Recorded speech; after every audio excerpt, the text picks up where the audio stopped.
आप में से बहुतों का ये सवाल हो सकता है कि दुनिया में इतनी गरीबी है, बीमारी है, लोग कर्जों में हैं, लोग सुसाइड कर रहे हैं। ऐसी ऐसी बातें लास्ट 10 ईयर्स से हमने सुनी है और हम जानते हैं कि परमेश्वर कभी भी बुराई को नहीं रच सकता। आप जानते होंगे कि कैसे शैतान के हृदय में घमंड आया था। पाप की शुरुआत एक हृदय से हुई थी। मैं जानता हूं जब आप न्यूज़पेपर पढ़ते होंगे या कोई न्यूज़ चैनल देखते होंगे, हर जगह पे आज इसने इसे मार दिया, आज का कत्ल हुआ, आज कहाँ पर बैंक रॉबरी हुई, यहाँ पर रेप हो गया, यहाँ ये हो गया। और कई बार हम जब इस कोविड से निकले हैं, हमारे अंदर एक सवाल ज़रूर आता है कि इतनी बुराई हो रही है इस दुनिया में, खुदा ने ये क्यों अलाउ किया है। मैं आज कुछ आपको समझाना चाहता हूँ। मैं सबसे पहले आपके लिए एक वर्ड पढ़ रहा हूं जो आपके स्क्रीन पर है। 35 I am really very sorry 11:33 Romeo. आहा, परमेश्वर का धन और बुद्धि और ज्ञान क्या ही गंभीर है, उसके विचार कैसे अथाह और उसके मार्ग कैसे अगम है। प्रभु की बुद्धि को किसने जाना, या उसका मंत्री कौन हुआ, या किसने पहले उसे कुछ दिया कि जिसका उसे बदला दिया जाए। क्योंकि उसी की ओर से और उसी के द्वारा और उसी के लिए सब कुछ है, उसकी महिमा युगानुग होती रहे। मैं एक वर्ड आपके लिए, मैंने पढ़ लिया ये पूरा, लेकिन मैं जो वर्ड आपको एक्सप्लेन करना चाहता हूं वो है 33, जिसमें लिखा है परमेश्वर की बुद्धि क्या ही गंभीर है। मेरे भाइयों, मेरी बहनों, आप सभी को यह पता होगा कि 9/11 एक ऐसी डेट है जो हम कभी नहीं भूल सकते, जब अमेरिका के ट्विन्स टावर पे अटैक हुआ था। और एक डेट हम बॉम्बे के लोग कभी नहीं भूल पाते, वो है 26/11।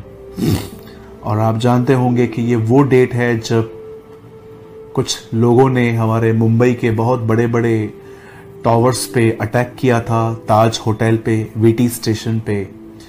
ऐसी बहुत सारी बातें हैं जो मैं 10-15 साल से देखता आया हूँ, जिसमें आतंकवादियों ने हमले किए, कभी कहाँ, कभी लोकल ट्रेन में, कभी बस में।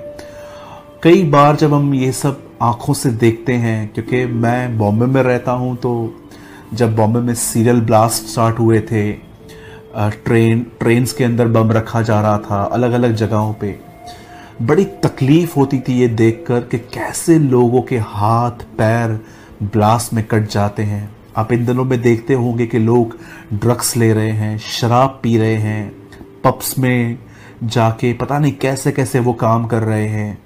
हर जगह पर एक ही चीज़ दिखती है, गालियाँ, बुराई, निंदा, एक दूसरे के घर को खराब करना और बहुत सारी गंदे संबंध, बहुत सारी गंदी बातें हर जगह पे आपको दिखेंगी। विदाउट मैरिज आज लोग एक साथ रहते हैं, बच्चे उत्पन्न करते हैं। आपको पता है आज ये नई चीजें कुछ सालों से शुरुआत हुई हैं, यीशु मसीह के भी समय में थी, लेकिन अब ये बहुत ज्यादा बढ़ गई है। विदाउट मैरिज एक साथ रहना, बच्चे पैदा करना। और आप देखिए अब तो हमारी दुनिया में ऐसे ऐसे बातें आ रही हैं कि एक आदमी चाहे तो लड़के से लड़की से लड़का बन सकता है, लड़कियां लड़के बन सकती हैं। आप देखिए जेंडर्स बदले जा रहे हैं आजकल। जब आप ये सारी बातें देखते हैं और आप जानते हैं कि ये सब क्या है, क्यों परमेश्वर ने ये सब अलाउ किया है कि ये सारी बातें दुनिया में हो। कोविड के अंदर देखिए कितने लोग खत्म हो गए, कितना सब कुछ खत्म हो गया। मैं आप में से हर एक को आज कुछ मैं समझाना चाहता हूं। यहां पर लिखा गया है कि परमेश्वर की विजडम बहुत गंभीर है। आप जानते हो परमेश्वर ने अगर शैतान को इस दुनिया में रहने दिया है, तो याद रखिएगा, आप में से कुछ लोग ये कह सकते हैं कि ये कैसी बातें हैं, लेकिन मैं आपको बताना चाहता हूं परमेश्वर हमसे बहुत ज्यादा विजडम वाला है, उसे बहुत बुद्धि है। आप जानते हो ये पृथ्वी किसी भी चीज पे नहीं खड़ी है, कोई पिलर्स नहीं है नीचे, ये हवा में खड़ी है, ये परमेश्वर ने बनाई है। कभी आपने देखा कि समुद्र उसने कैसे बनाए, कभी आपने देखा कि चीजें उसने कैसे बनाई, कैसे उसने तारों को, चांद को, हर जगह को एक जगह पे फिट किया, समुद्र को ऐसे रखा। अगर आप परमेश्वर की विजडम के बारे में अगर आप जान लेंगे तो आपके लिए बहुत सारी बातें आसान हो जाएंगी। इन दिनों में हम सब जगहों पे बुराई, पाप, बीमारियां, हर जगह पे सुसाइड, हम ये सब देख रहे हैं। क्यों परमेश्वर ने ये सब अलाउ किया है? क्यों परमेश्वर शैतान को हमेशा के लिए खत्म क्यों नहीं कर देता कि एक ही झटके में सब खत्म हो और सारी बुराई पूरी हो जाए? अब ध्यान दीजिए, अगर परमेश्वर ने शैतान को इस पृथ्वी पर रहने दिया है तो मैं आपको बताना चाहता हूं, इसमें भी हमारी एक भलाई है। इसमें भी परमेश्वर ने कुछ आपके लिए ऐसा रखा है जो आपके लिए अच्छा है। बाइबल ऐसा बताती है कि आज से बहुत साल पहले इज़राइल के लोगों ने प्रभु से कहा कि हम एक राजा चाहिए। एक्चुअली प्रभु को यह बात अच्छी नहीं लगी, क्योंकि प्रभु चाहता था कि ये मुझसे बात करें, लेकिन इन्होंने राजा मांगा। तब उन दिनों में इज़राइल में एक प्रॉफिट, एक भविष्यवक्ता रहता था। प्रभु ने उससे कहा, ये लोग राजा मांग रहे हैं, तू इन्हें राजा दे। और बाइबल बताती है शाऊल इज़राइल का पहला राजा हुआ। 40 साल तक उसने राज्य किया। वो बिन्यामीन के गोत्र का था। और जब उसने राज्य स्टार्ट किया, आप जानते होंगे कि उसने अपने दिनों में परमेश्वर की उपस्थिति खोने के बाद बहुत सारी गलतियां की। मैं आप में से हर एक को कहना चाहता हूं, वो लोग जो अपने लाइफ में खुदावन की हुजूरी खो बैठते हैं, आप उन्हें ऐसी ऐसी मूर्खताएं करते हुए देखोगे कि आप हैरान हो जाओगे। और उनकी मूर्खताएं सामने आ भी जाती है। आप जानते हो, एक व्यक्ति जब खुदा की हुजूरी से बाहर जाता है, आप उसे ऐसी ऐसी बातें करते हुए देखोगे, आप हैरान हो जाओगे। एक्चुअली ये एक एक्सपोज है कि इनके पास खुदावन की हुजूरी नहीं है। आप जानते हो, जब उसने प्रभु की उपस्थिति खो दी, आप देखिए आहिस्ते आहिस्ते वो आदमी पूरा बैक हो गया। और प्रभु ने एक दिन अपने नबी से कहा कि मैं शाऊल को राजा बना के पछताया हूं, और तू अपनी कुप्पी ले और मैं किसी और का अभिषेक करना चाहता हूं। और बाइबल बताती है सैमुअल अपने आप में एक कुप्पी लेकर यिशे नामक एक व्यक्ति के पास गया, जिसके बहुत सारे बेटे थे। वो सबसे मिला और वहां पर सारे थे, लेकिन परमेश्वर ने उनमें से किसी को भी अभिषेक करने के लिए नहीं कहा। हमेशा याद रखिए, लोग आपका स्टेटस देखेंगे कि आपने क्या पहना है, आपके पास क्या है, आपके पॉकेट में कितने पैसे हैं, आप कौन से सेल फोन को यूज करते हैं, आप किस कार में आते हैं। लोग हमेशा आपके स्टेटस को देखेंगे, लेकिन खुदावन हमेशा आपके हृदय को देखेगा। लोग आपकी रेपुटेशन को देखेंगे, लेकिन खुदावन आपके हृदय को देखेगा। तब बाइबल बताती है, प्रभु ने उसे कहा, ये देख एक आदमी, उसका नाम दाऊद है, और तू उसका मसा कर, तू उसका अभिषेक कर। और बाइबल बताती है दाऊद का अभिषेक किया गया। और आप बाइबल मुकद्दस में आप परमेश्वर के वचन में पढ़ सकते हैं, जब दाऊद का अभिषेक हुआ तो उसके बाद उसने गोलियत को हराया। और वहां से वो फेमस होना स्टार्ट हुआ कि कैसे एक जवान लड़के ने इतने बड़ी राक्षस को, उन दोनों में दानव था वो, उसे मार दिया। और उसके बाद आप देखिए उसकी कीर्ति बढ़ती गई, वो फेमस होता गया। और बाइबल बताती है कि शाऊल को यह बात बिल्कुल पसंद नहीं आई, क्योंकि राजा उन दोनों में वो था, भले वो बैकस्लाइड था लेकिन वही था। उसके बाद आप पढ़ते रहेंगे कि दाऊद के पीछे शाऊल लग गया। भले ही वो दोनों इज़राइल में रहते थे, एक ही खुदा को मानते थे, इवन वो रिश्तेदार थे, लेकिन फिर भी बाइबल बताती है शाऊल दाऊद के पीछे, और दाऊद जगह से जगह, एक जगह से एक जगह पे दौड़ता था। कई बार वो योनातन को कहता था कि तू अपने बाप को समझा, वो मुझे क्यों मार रहा है। शाऊल का बेटा था योनातन।